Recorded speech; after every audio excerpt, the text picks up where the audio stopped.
Red China, a nation that I think will more headlines in the next generation than Russia did during the last. It was a memorable experience to me to be the first American correspondent inside Red China, to see firsthand this awakening giant of the Orient. Why did I go to China? Well, let's take a look. China is a tremendous country geographically, as you can see. Rich in natural resources, iron ore all over the country, water power. And when it comes to people, China is the biggest. 1 out of every 4 persons on earth is Chinese. What I saw was a revolution so profound and far-reaching that it inevitably will leave its mark on China, on the other nations of Asia, and on the rest of the world. And that includes us. For in today's air age, what happens in China is vitally important to us in America. I entered China after a long trip across Russia and Siberia and down into Peking, where I traveled all over the country. I had traveled extensively in China 20 years ago, and since then have logged 70 countries around the world as a foreign correspondent. But none of these experiences prepared me for the changes in China. Of course, a big country like China does not change overnight.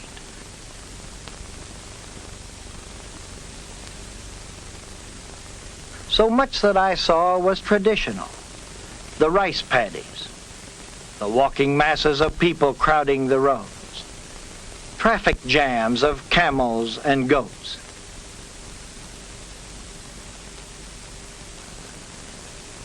The familiar Chinese wall was built in the 3rd century BC to protect China from invaders. Today, it reminds both Chinese and foreigners that whatever changes the communist regime may impose, tradition will long remain. In these temples and palaces of the Forbidden City lived the autocratic emperors who ruled China for hundreds of years from Peking. These emperors of old China were swept away in the Revolution of 1911, led by the father of modern China, Sun Yat-sen. His tomb is still a shrine. But for most of the people, this first revolution meant little. 85% of the Chinese are farmers, and the life of the peasant stayed much the same. He tilled his tiny plot of land, trying to eke out a living for his family. For centuries, the Chinese peasant has fought a running battle with famine. He carefully saved all manure and carried it out and spread it on his land.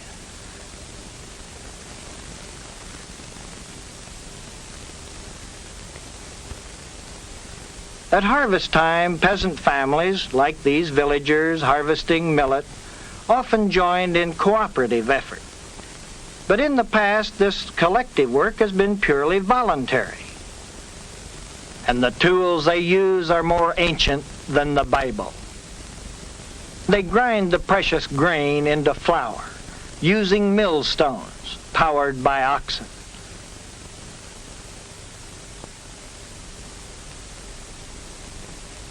This map gives some clues to China's great problem of being able to feed its 500 million people.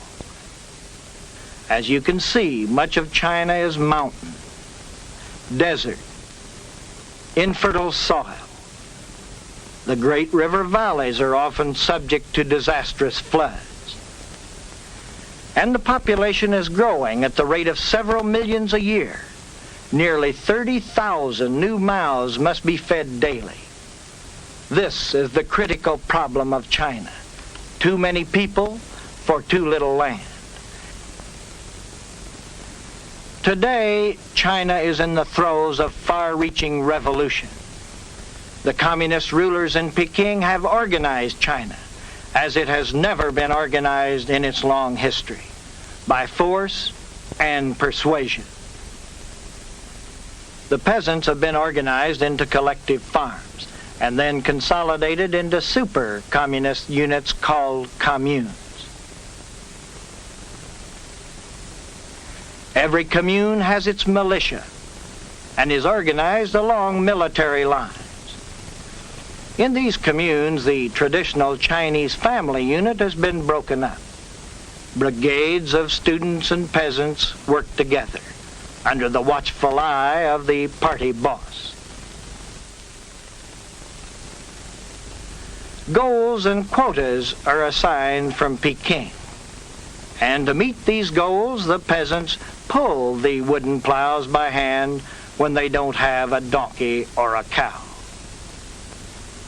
You rarely see one person in the field, for private ownership of land is now forbidden. They work long hours to produce enough food to feed the Chinese people, enough food to wipe out famine that has plagued them for centuries. Ask the individual peasant whether he likes the commune, and he will not criticize it, for it is treason to doubt the doctrine that the Communist Party knows best. My impression is that the Chinese definitely are making agricultural progress, are raising more food. Here, for example, is the bountiful corn crop harvested on one commune that I visited. Corn for human consumption. Some communes specialize in growing crops like cotton for industrial use. The Chinese are going all out in experimentation. Here, for example, they're digging the soil 3 feet deep, hoping for a better yield. Every commune has an experimental plot. They told me that this rice plot would yield a fantastic 11,000 bushels per acre. But that's more than 100 times a typical rice yield in China today. Rice shoots were crowded very close together. They used wind machines and overhead lights, and 100 pairs of hands to separate the heads so that air and sunlight could get down into the heavy mass of shoots. Collectives are also using chemicals for crop improvement. In these and other ways, traditions are overturned and scientific methods introduced. Irrigation by mechanical means is not new, but it is spreading from commune to commune. And now the government claims 55% of all cropland is irrigated. All life in the commune is regimented along military lines. The ringing bell calls you to work, calls you to eat in the canteen, calls the women to their washing, the workers to the field.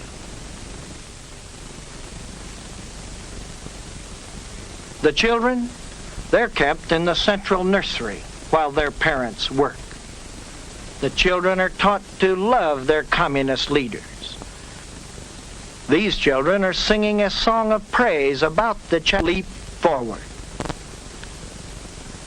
To the visitor, they look happy and cared for, even though they sometimes do not see their parents for a week at a time.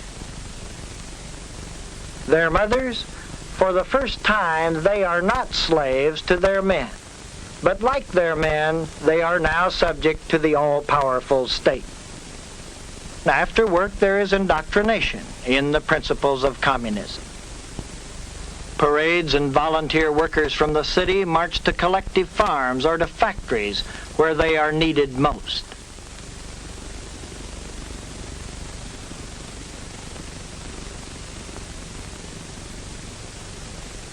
Shock brigades go out from the schools to help with the harvest, because the communists believe everyone must learn to work with their hands as well as their heads.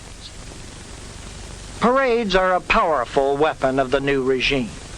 This truck pulled 31 loaded trailers through the streets of Peking, a symbol of Red China's ambition to achieve industrial supremacy.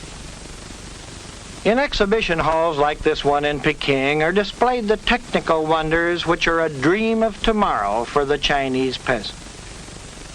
These irrigation pumps mean more water to produce more food. Gas turbines stand for electricity and light. This self-propelled grain combine is as modern as any in the West. This combine, incidentally, the only one that I saw in China, and this tractor symbolize the goal of communist China to become an industrial power. The steam tractor and this mechanized rice transplanter, invented by a peasant, stir the Chinese with pride, for they were made with Chinese hands in China. The Chinese remember when all heavy machinery had to be imported from abroad. To make machines, China needs iron and steel. In 1943, China made only 1 million tons of steel. China's announced goal is 20 million tons of steel. The Chinese say they've doubled steel production in the steel mill the Japanese built in Manchuria. To the Chinese, as well as to the other Asiatic nations, steel is a symbol of industrial might. Typical of the new drive for steel production is this vast new steel plant in Hankou, in central China. The steel plant will be modern, but it is being laboriously built by the muscles of 50,000 workers. They tamp the earth. They move the dirt in baskets. 100 men working 100 hours may produce only as much as one machine, but there are millions of workers in China and few machines. This drive for iron and steel production is evident in the most remote village in China. I saw thousands of tiny backyard furnaces where farmers were turning out pig iron. The crude furnaces were built of stone and mud. The coal is crushed with stone implements, powered by the foot.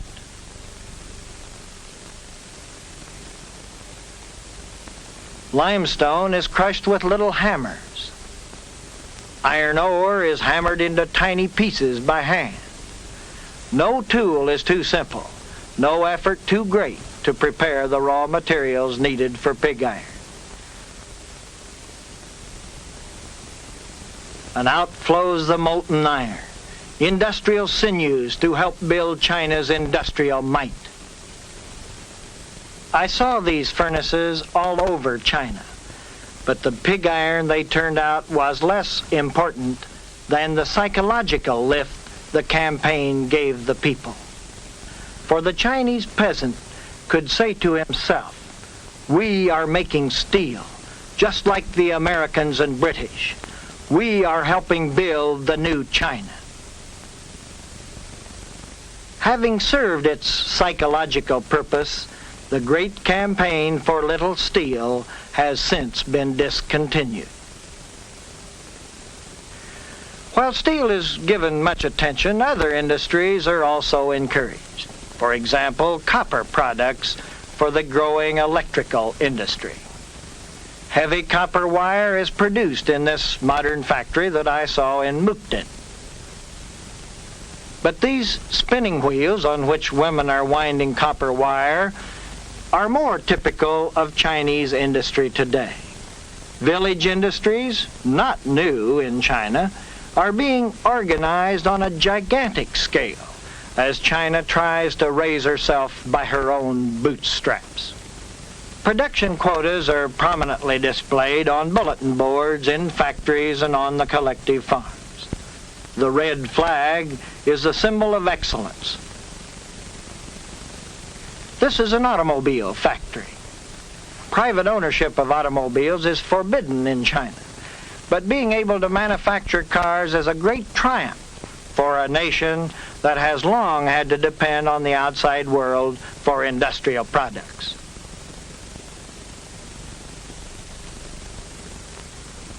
To the Chinese, their infant auto industry is a matter of national pride. But there are few cars outside the big cities.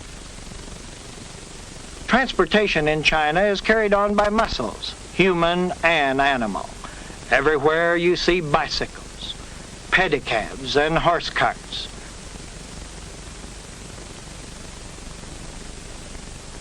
Fuel is very scarce in China, so buses using attachments like this one burn wood and coal. To reduce her dependence on Russia for oil, China is developing a chemical industry that extracts oil from coal. This woman chemist checks a sample in the modern coal cracking plant in Fushun. Here is another parade, this time against the 4 pests: flies, mosquitoes, rats, and sparrows. There is an extensive public health campaign in China today. This is a tuberculosis sanitarium that I visited in Manchuria, where deserving factory workers may come for a free cure.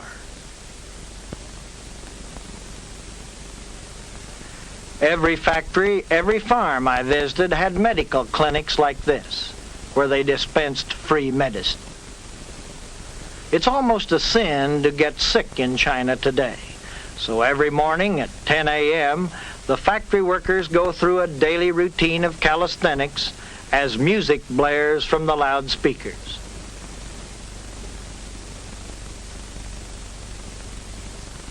They're very sports-minded, too, and have thousands of outdoor basketball courts.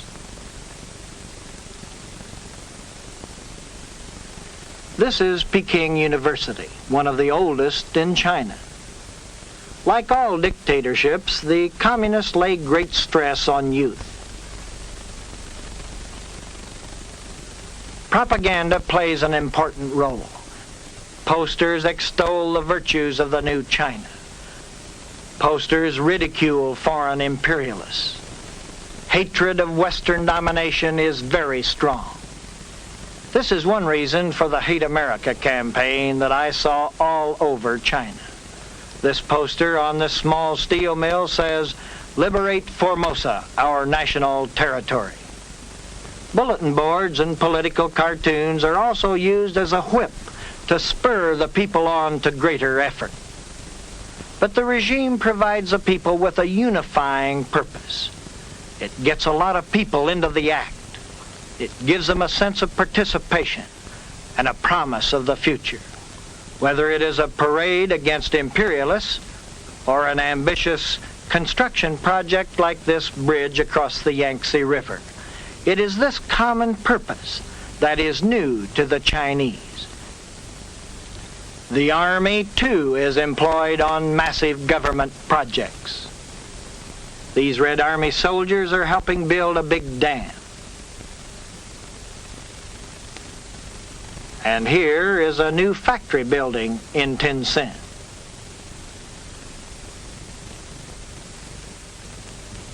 Peasants who never have seen the city find themselves building sewers in Peking, seeing and hearing new things.